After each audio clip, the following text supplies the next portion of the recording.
I want to welcome you here to the unveiling, if you will, the official unveiling of the Governor's update to the energy policy. I want to thank the Chamber and the Virginia League of Conservation Voters for hosting this. I think it's actually very symbolic of exactly what the Governor has, if you will, gone through to get us here today. There are lots of things to be said about the Governor. The Governor started as a young entrepreneur at the age of 14 and started paving driveways so he could pay for his way through school. Has since run several enterprises, many enterprises, if you will.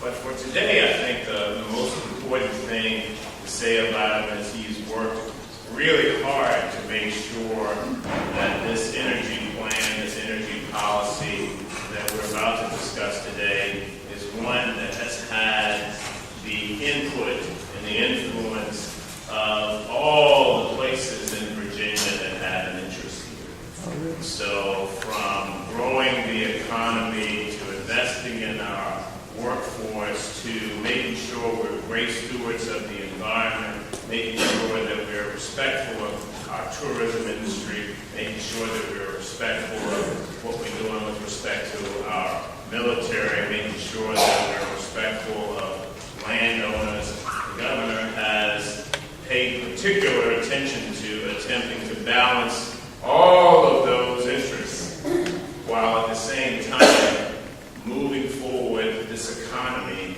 that at the end of the day needs, if you will, an injection of innovation.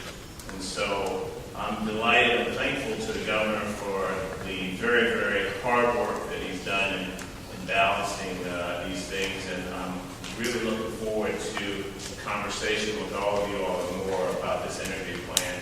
And so without further ado, I want to bring to you the 72nd Governor of the Commonwealth of Virginia, Governor McAuliffe.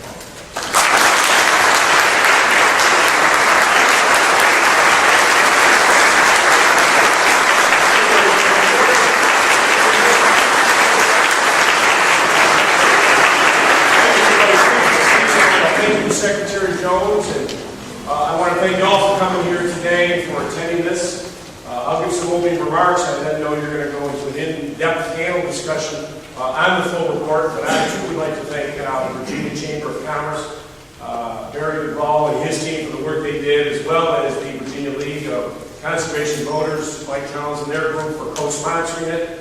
These two groups coming together for an event like this, I think, really says something about the collaboration in what we need to do in the Commonwealth of Virginia. So if you give those two groups a great round of applause.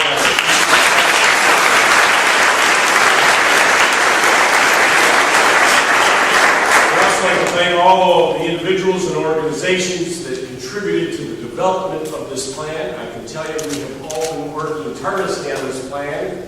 I had my first meeting on the development of this plan not 3 days after I had become governor-elect of the Commonwealth of Virginia. Obviously, energy and the issues around it are critical to grow and diversify.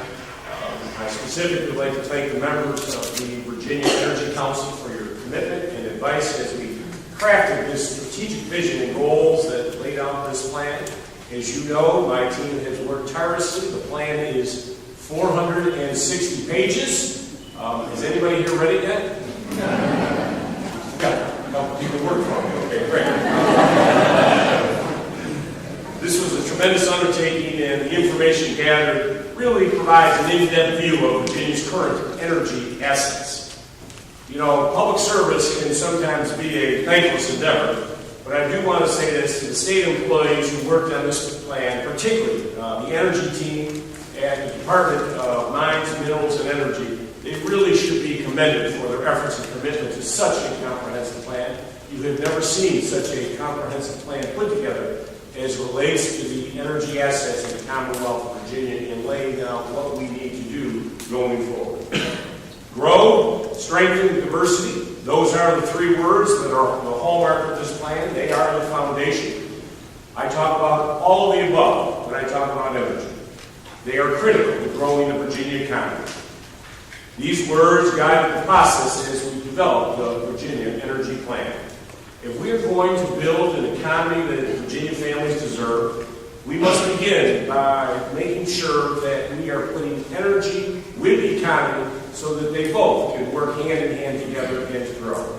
At the beginning of this process, my administration emphasized the need for public and stakeholder engagement. As you know, we held 6 public meetings throughout the Commonwealth. We created a website to get all the different online comments that we could get from throughout the Commonwealth. And we had conversations with hundreds of citizens, industry experts, and stakeholders. The public involvement was critical to ensure that we listen to and understand the needs of all the residents of the Commonwealth. If we are going to continue to grow and to lead in the global marketplace, we must act, and we must act now to diversify and build a new Virginia economy. The economy of the past, where Virginia continue to rely on federal government money. As you know, Virginia is the #1 recipient of the Department of Defense dollars. #1 in America. That's great when they're spending money, but when they're not, it can cause us tremendous problems. So the days of Virginia relying on, and as you know, it's 33% of Northern Virginia and 50% DOD outlays for the gross regional product of the Hampton Roads region. Folks, those days are over. We need to build a new Virginia economy. As the rest of the national economy grows, federal sequestration and defense cuts are creating a drag on our job growth and our development. Between 2011 and 2013, sequestration, just in Northern Virginia, cost us $9 billion in cuts and contracts. That was 20% of all the contracts. That was just Northern Virginia. That was mostly the civilian force, contractors doing work for the federal government. I think, as you all know, in 2.5 years, the belt for sequestration will come off. Congress doesn't have to vote for it. They have to vote to stop it. And I don't think that's likely. So Virginia could see a huge impact on our economy in several years when the Department of Defense will see cuts of anywhere from $50 to $90 billion in the coming years. Stephen Fuller from George Mason University says that those sequestration cuts could result in Virginia losing 154,000 jobs. So our goal, what we need to do is prepare ourselves. We need to better insulate our economy from the external forces like congressional spending cuts. We must grow and diversify in key economic sectors like energy. This is what my plan is all about.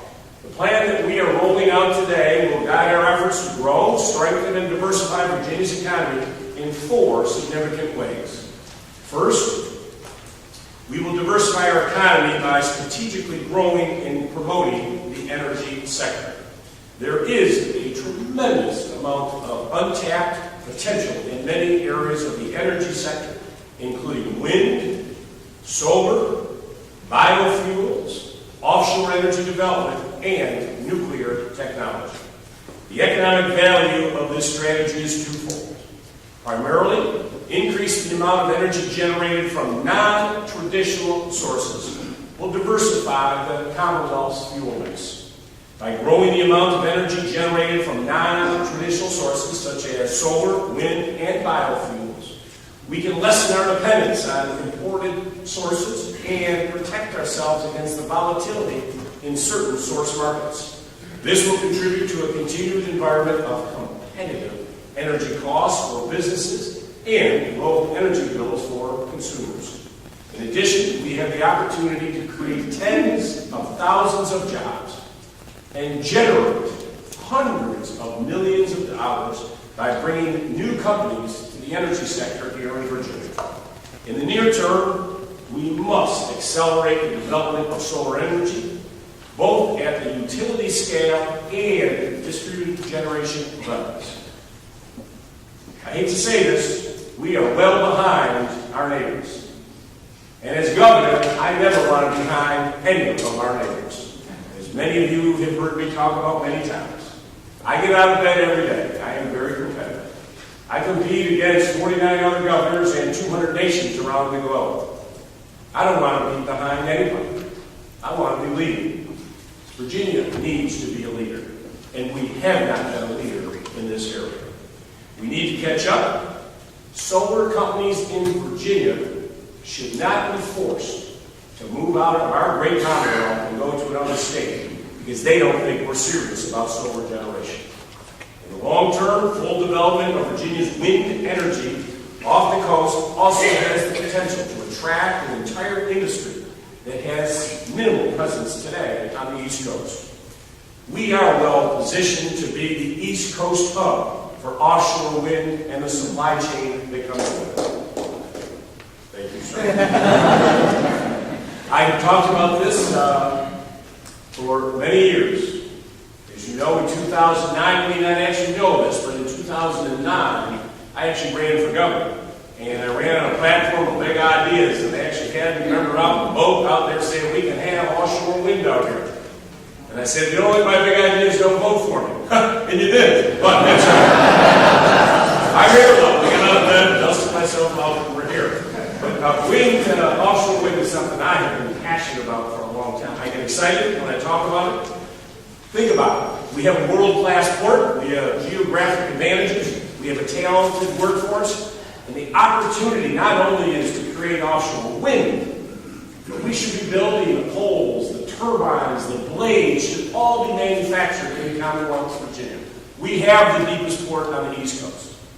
The poles are gigantic. We can bring these big ships into Virginia. There is no reason why we should not be leading. And we have been following, folks, and it is time for the Commonwealth to lead on solar and wind generation.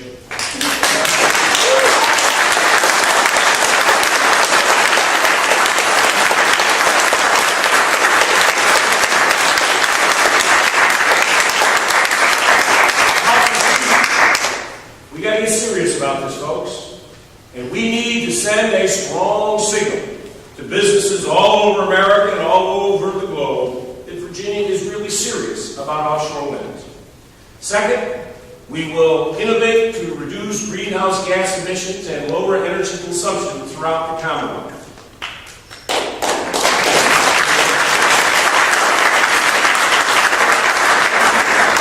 And I've talked about a lot. The cleanest and the cheapest energy is, guess what, folks? The energy that's not consumed. That is a no-brainer. Strong energy efficiency measures in government, businesses, and residents will reduce energy consumption, diminish the need to build new generation, and increase our quality of life through lower carbon emissions polluting the atmosphere. It is estimated that aggressively pursuing energy efficiency policies here in the Commonwealth can increase employment by 38,000 jobs and contribute $286 million to the state's gross domestic product by 2030. Implementing technology and practices that promote energy savings can increase jobs in manufacturing, marketing, retailing, installation, maintenance, environmental management, and renewable energy development. Folks, we have fallen behind our neighbors to the north and to the south in energy efficiency investments. The rankings by the American Council for an Energy Efficient Council ranks both North Carolina and Maryland in the top half of those states that are using energy efficiency. Virginia is rated in the bottom third. So let me say this as well. Wind, solar, it is time that Virginia became a leader in energy efficiency investments.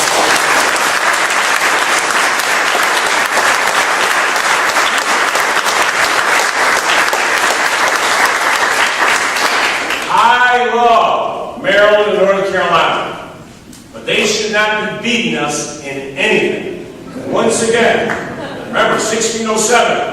They didn't go to Maryland and North Carolina. They came here to the Commonwealth of Virginia. We should not be following. We have to be leaders. This is the Virginia way. The Commonwealth of Virginia is willing to lead lead by example and identify areas within our state government to reduce energy consumption. I would also ask that the private sector join us in aggressively pursuing energy efficiencies in your own respective businesses. We also want to look at converting more large-scale vehicle fleets to alternative fuel vehicles, which will lower greenhouse emissions and make Virginia more energy independent. Focusing on low and zero carbon emitting energy sources will help the Commonwealth become a leader in fighting climate change. And as you know, over the last couple of years, climate change was not a word that was bantered about in the Commonwealth of Virginia. So let me be clear.